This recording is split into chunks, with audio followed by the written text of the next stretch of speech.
അസ്സലാമു അലൈക്കും guys, welcome back to our channel ഹറക്കാത്ത് ഫാമിലി. അപ്പോൾ എല്ലാവർക്കും റമദാൻ മുബാറക്. റമദാനിലെ നമ്മുടെ ഫസ്റ്റിലെ വ്ളോഗാണിത്.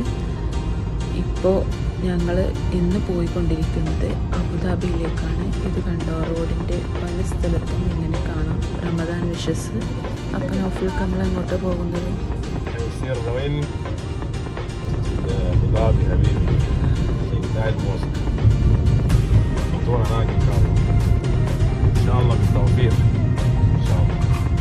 മാഷാ അല്ലാഹ്.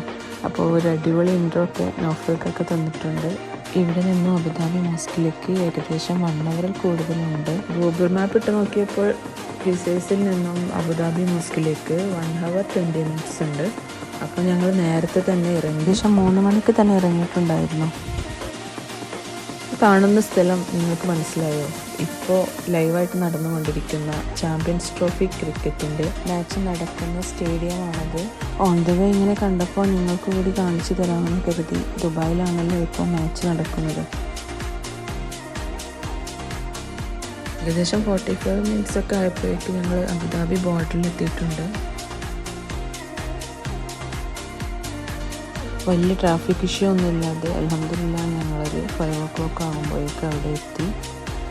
ഇഫ്താറിന് വരുന്നവർക്ക് 8000-ഓളം പാർക്കിംഗ് സ്പേസസ് ഉണ്ടെന്നാണ് അറിഞ്ഞത്. പാർക്കിംഗ് ഉള്ളത് അണ്ടർഗ്രൗണ്ടിലാണ്. അതിനടുത്തൊരു ഷോപ്പിംഗ് മാളുണ്ട്. അതിനുള്ളിലൂടെയാണ് മോസ്കിലേക്ക് പ്രവേശിക്കേണ്ടത്. ഞങ്ങൾ നേരത്തെ തന്നെ രജിസ്റ്റർ ചെയ്തിട്ടായിരുന്നു വന്നിട്ടുള്ളത്. ഇവിടേക്ക് വരുമ്പോൾ ശ്രദ്ധിക്കേണ്ട പ്രധാനപ്പെട്ട ഒരു കാര്യം ഫുൾ ഡ്രസ്സ് ആയിരിക്കണം എന്നാണ്. മാക്സി പോലുള്ള പർദ്ദ പോലുള്ള ഒരു ഫുൾ ഡ്രസ്സ് ആയിരിക്കണം. അതവർ നന്നായി ഫോക്കസ് ചെയ്യുന്നുണ്ട്.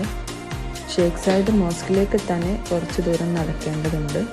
മറ്റൊരു പ്രത്യേകത എന്ന് വെച്ചാൽ ഈ ഒരു ഓൺ ദ വേയിൽ ഈ മോസ്കിൻ്റെ ഓരോ റിവല്യൂഷനും നമുക്ക് കാണാം. അതിൻ്റെ ഓൾഡ് വേർഷനും ന്യൂ വേർഷനും എല്ലാം ഇവിടെ ഓരോ പിക്ചറിൽ ഇങ്ങനെ കൊടുത്തിട്ടുണ്ട്. ശരിക്കും ഇതൊരു ആർട്ട് ഗാലറി തന്നെയാണ്. ക്യൂൻ എലിസബത്ത് മാർപ്പാപ്പ പോലുള്ളവരൊക്കെ ഇവിടെ വിസിറ്റ് ചെയ്തപ്പോഴുള്ള പിക്ചേഴ്സൊക്കെ ഇവിടെ നമുക്ക് കാണാൻ കഴിയും.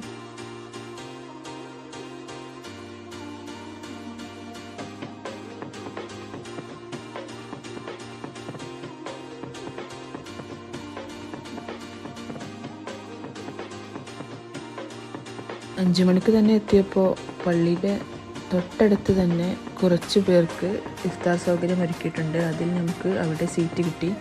ഈ ഒരു ഇഫ്താറിനെ പറ്റി പറയുകയാണെങ്കിൽ ഏകദേശം 35,000 ആളുകൾക്ക് ദിവസവും ഇവിടെ ഈ ഒരു ഇഫ്താർ ഡിസ്ട്രിബ്യൂട്ട് ചെയ്യുന്നുണ്ടത്രേ. ഒരു വലിയ ബോക്സിൽ ഫ്രൂട്ട്സും സാലഡ്സും ജ്യൂസും പിന്നെ ഒരു അടിപൊളി ലഹം മന്തിയും ഉണ്ടായിരുന്നു. പിന്നെ ബാങ്കിന് മുമ്പിലുള്ള ഈ ക്യാനൻ ഫയർ എക്സ്പീരിയൻസ് ചെയ്യാൻ കൂടി വേണ്ടിയാണ് ഇന്ന് വന്നിട്ടുണ്ടായിരുന്നത്. ചുരുക്കം പള്ളികളിലെ ഇങ്ങനെയൊക്കെ കാണുകയുള്ളൂ.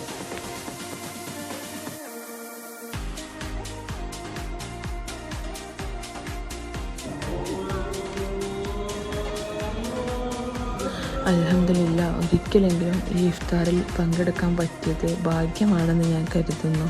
പ്രത്യേകിച്ച് ഫാമിലിയുമായിട്ടുള്ള ഈ ഒരു ഇഫ്താർ വളരെ മനോഹരമായിരുന്നു. UAE വന്നിട്ടുള്ള എല്ലാ വർഷവും ഇവിടെ ഇഫ്താറിന് വരാൻ ശ്രമിക്കുമെങ്കിലും കഴിയാറുണ്ടായിരുന്നില്ല. ഇഫ്താർ കഴിഞ്ഞ് ഞങ്ങളെല്ലാവരും പിന്നെ നിസ്കരിക്കാൻ വേണ്ടി പള്ളിയുടെ ഒരു ഭാഗത്ത് ലേഡീസിനൊക്കെ സൗകര്യം ഒരുക്കിയിട്ടുണ്ടായിരുന്നു. അവിടെ പോയി നിസ്കാരമൊക്കെ കഴിഞ്ഞതിന് ശേഷം പിന്നെ പള്ളിയുടെ ഉൾഭാഗങ്ങളൊക്കെ ഒന്ന് വിസിറ്റ് ചെയ്തു. അതിമനോഹരമായൊരു പള്ളിയാണിത്. ഞങ്ങളെപ്പോൾ വിസിറ്റ് ചെയ്യുമ്പോഴും പകലാണ് ഇവിടെ എത്താറുള്ളത്. നൈറ്റ് കിട്ടാറേ ഇല്ല. മാഷാ അല്ലാഹ്, ഇന്നിപ്പോൾ ഇവിടുത്തെ നൈറ്റ് വ്യൂ തന്നെ ആസ്വദിക്കാൻ പറ്റി. മാത്രമല്ല ഇവിടേക്കൊന്നും അങ്ങനെ ആർക്കും എൻട്രി ഒന്നുമില്ല. വിസിറ്റേഴ്സിന് വേറെ എൻട്രിയാണ്. നിസ്കരിക്കാനുള്ളത് കൊണ്ട് ഇവിടെ ഇതിനുള്ളിലേക്കൊക്കെ നമുക്ക് എൻട്രി ചെയ്യാൻ പറ്റി. അൽഹംദുലില്ലാഹ്, അങ്ങനെ ഇഫ്താറും പള്ളിയിലെ നിസ്കാരവും ഒക്കെ കഴിഞ്ഞ് എല്ലാവരും തിരിച്ചു പോകാൻ നിൽക്കുകയാണ്. റമദാൻ 3-നാണ് ഞങ്ങളിവിടെ വിസിറ്റ് ചെയ്തിട്ടുണ്ടായിരുന്നത്. ഇങ്ങനൊരു ഗ്രാൻഡ് ഇഫ്താറിൽ പങ്കെടുക്കാൻ പറ്റിയതിൽ ഒരുപാട് സന്തോഷമുണ്ട്. എനിക്കിതൊക്കെ വളരെ ആവേശമാണ് ഇങ്ങനെയൊക്കെ പോയി കൂടാൻ വേണ്ടിയിട്ട്. പിന്നെ ഞങ്ങൾ മോസ്കിൻ്റെ സുവനീറൊക്കെ കളക്ട് ചെയ്തു. അപ്പോൾ ഞങ്ങളുടെ ഈ ഒരു കുഞ്ഞ് ഇഫ്താർ വ്ളോഗ് ഇഷ്ടമായാൽ ലൈക്ക് ചെയ്യാനും കമൻറ്റ് ചെയ്യാനും ഷെയർ ചെയ്യാനും സബ്സ്ക്രൈബ് ചെയ്യാനും മറക്കരുത്. Thanks for watching.